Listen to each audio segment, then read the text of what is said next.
Toychanics. What's going on, Toychanic fans? Today I'm going to be repairing this Robocop figure. I believe this is the Mafex Robocop figure. I've taken off this chest plate here just to keep that out of the way.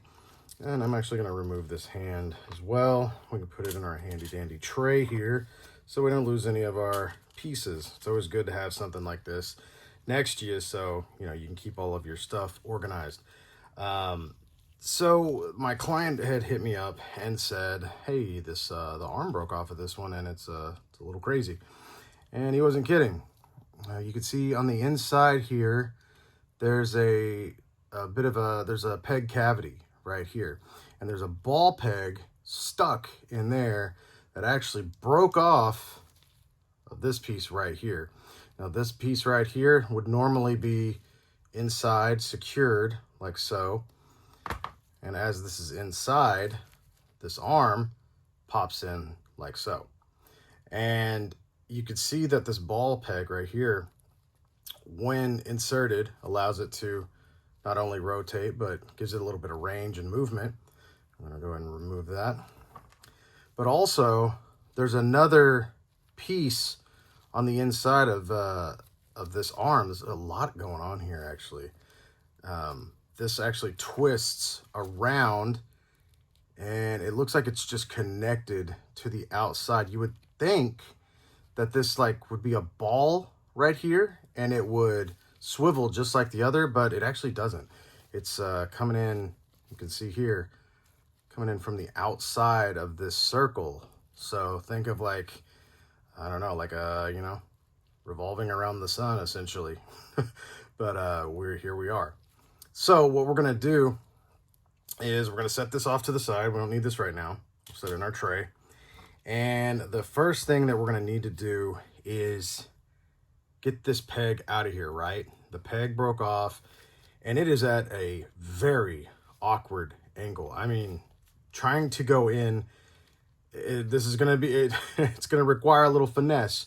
What we're gonna do here is we're actually gonna take a smaller finger drill right here, and we're going to go in from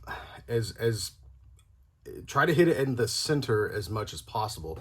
This is going to be tough because normally, I would use my rotary tool, which is something else that you'll need for this. Actually, I'll go ahead and tell you right now. What you'll need is at least a 0.8 drill bit, preferably finger drill, so we have more control over it if you have to get a peg like this out.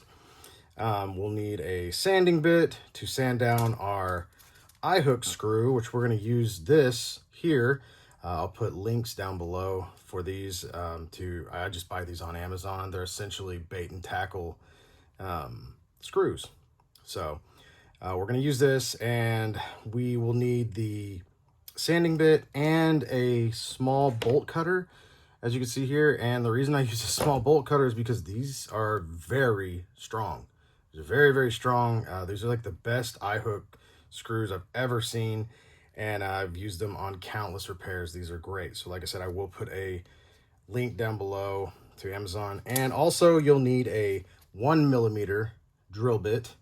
So a little under 1mm. So like I said, 0.7, 0.8. I wouldn't go to 0.9, but 0.7, 0.8. And this is just to get us started for our holes that we'll be drilling to insert the eye hook screw. We'll also need a little bit of adhesive. This is something I should have warned about years ago in every single video. Wear gloves.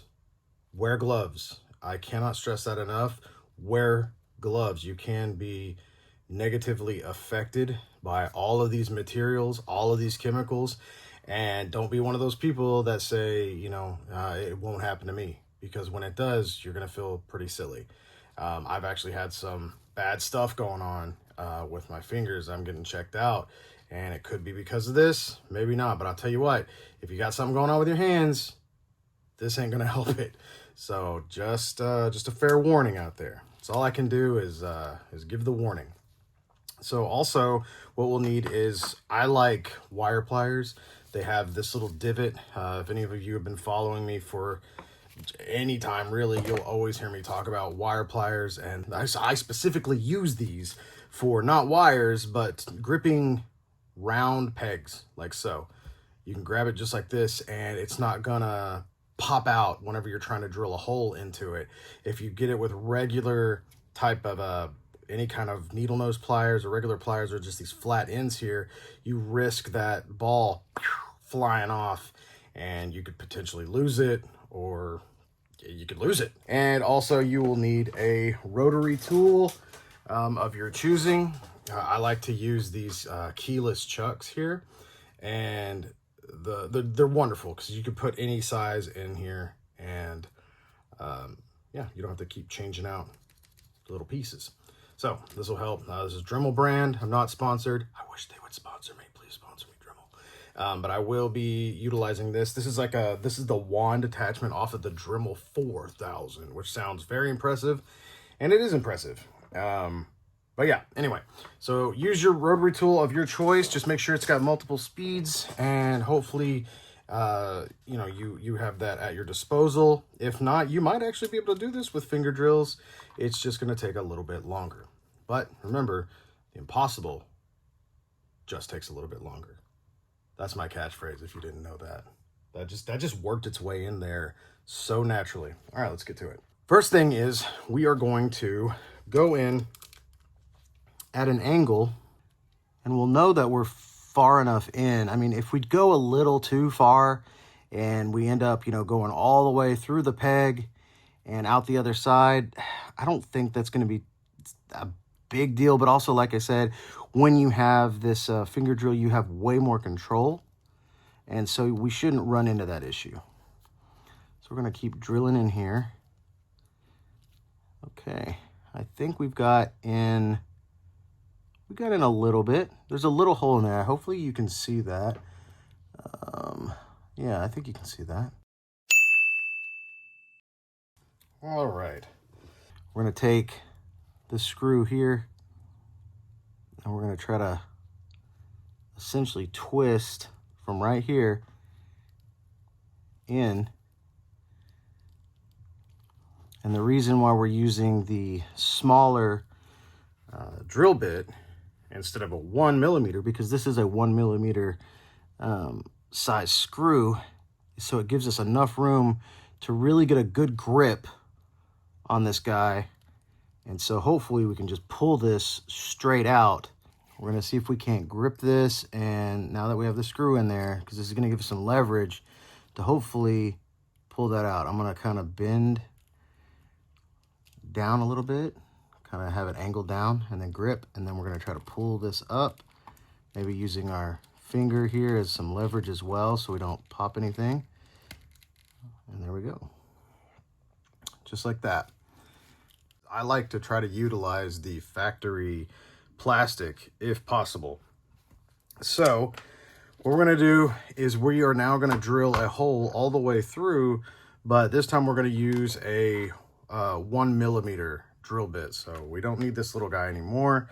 We want to go in from this side here, the hole that we started, but we want to make sure that, you can see here that I'm off-centered. We don't want that. We want to go in all the way in the center and not off-centered. This unfortunately happened because of just the angle that we were dealing with. So what I'm going to do is I'm going to grip this here with the wire plier. You see here, see how you can get right here? And then what we'll do is I'll twist this out and we'll drill a hole in there. We'll go slow. Be careful because you don't want to chew up this plastic.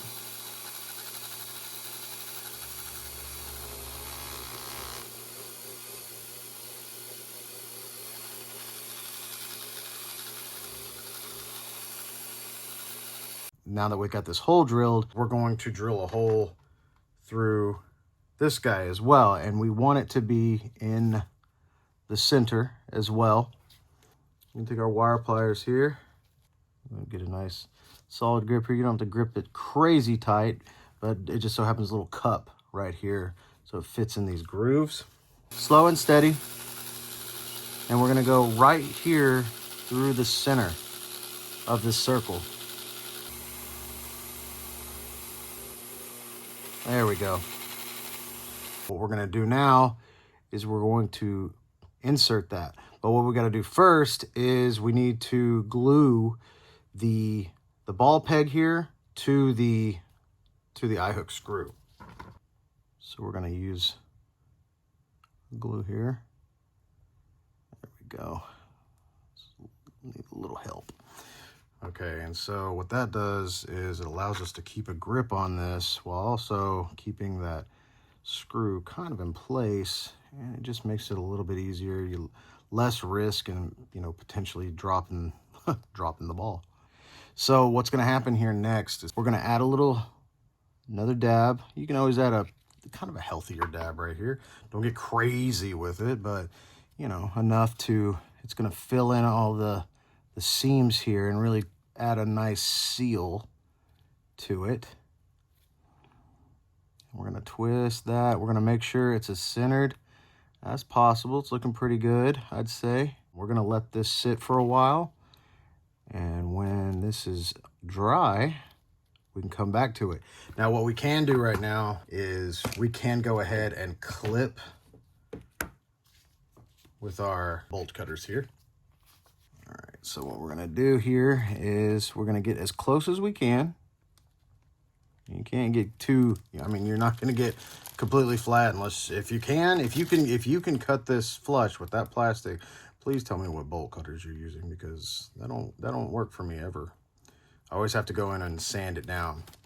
Okay, so what I like to do is get a Ziploc bag, get a nice grip on it, and then we will, as you can see right there, we'll cut. Maybe I can, there we go. And a lot of times, since this is so strong, like you'll notice that didn't go flying. It can, but normally now we can just snap that off. And you want to let the glue cure a bit, because what this is going to do is when we heat this up, if we're not careful, it will conduct heat all the way down that screw, and then it can start messing with the adhesive. It can mess with the plastic. It can heat it all up. It could break the hold. There's a lot that can go wrong in a repair. So before you start sanding, make sure that you get yourself some eye protection on as well, just because you are sanding metal or steel or copper or whatever it's made out of, and you want to make sure that your eyes are protected, because if any of that got in your eye, oh man, or on your skin, that's just another extra reason you need gloves on. Now, this is going to be at a higher speed, so it's going to be kind of loud. And what we're going to do is we're going to go in and we're going to just kind of carefully sand the edge of this. We want it flush with the plastic. And you can tell there's a little bit of that still sticking out. So we're going to go ahead and sand that down. You'll notice I'm going in a sweeping motion. I go kind of left to right. You don't want to just leave it on it. That's not gonna, it's just gonna conduct more heat. So I sweep and I lift. So you sweep and lift, sweep and lift. And it gradually shaves some of that away.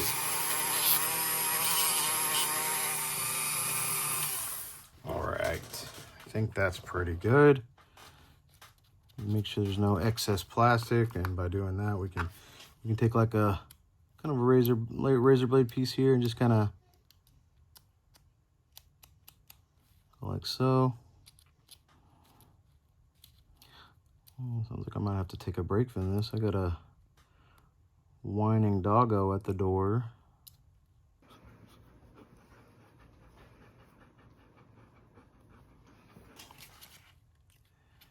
Good grip here. Try not to grab your gloves. All right, we'll angle it.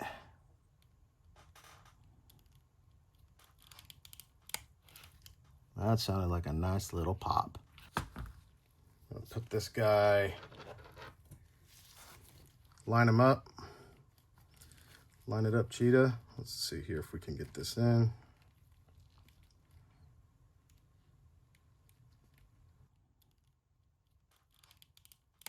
There we go. Oh my gosh, yes. So sometimes you can kind of hold a, screwdriver. I'll set Robo right here. Make sure he's in a good firm position here. And we're going to I'm going to lay it on his arm. I'm going to hang on to this arm. And so that's pretty good. I would say that's pretty good right now. So he's keeping, the arm staying up. Because usually, let's press down, kind of press down. Yeah, that's good. And just so you know, I'm not holding on to it crazy or trying to cheat you here. It's not what I'm here to do. I'm here to teach you, not cheat you. And then we'll just press it down. Oh, this one's so much, dude. I'm telling you, whenever you get in there and you actually work these things, you end up making them better. No offense to those companies. A lot of them are amazing, but you'll, after time, you get this kind of jerky motions in there. And then once you do it yourself, you get this nice even coating in there, and it's just wonderful. The tension is just so much better to me. That's my opinion. Like I said, that's my opinion. All right, let's get this guy outfitted, and let's knock out an outro real quick. And bam, look at that. This guy is ready to clean up the mean streets of Detroit. Definitely not Dallas, Texas. We're talking Detroit, just like the movies. This is the guy to do it. You know what I mean? I grew up with Robocop. I freaking love Robocop. This figure's really, really cool. It was unfortunate that he did break, but figures break, and I'm here to fix them if I can, or to teach you how to fix them. So I'd really like to, once again, throw out a huge shout out to my guys, Bruce and Logan. Thank you guys so much. I appreciate you guys putting in the trust in me and allowing me to work on your Robocop figure. And again, I hope you guys learned something today. I hope you enjoyed the repair. It's been a minute since I've done this. I don't do these as much as I do anymore.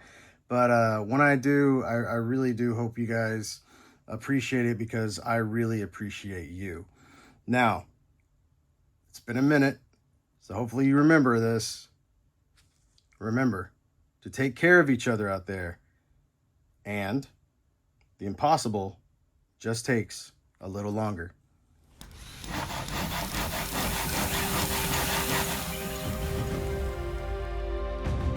Bill Maru, Toychanics.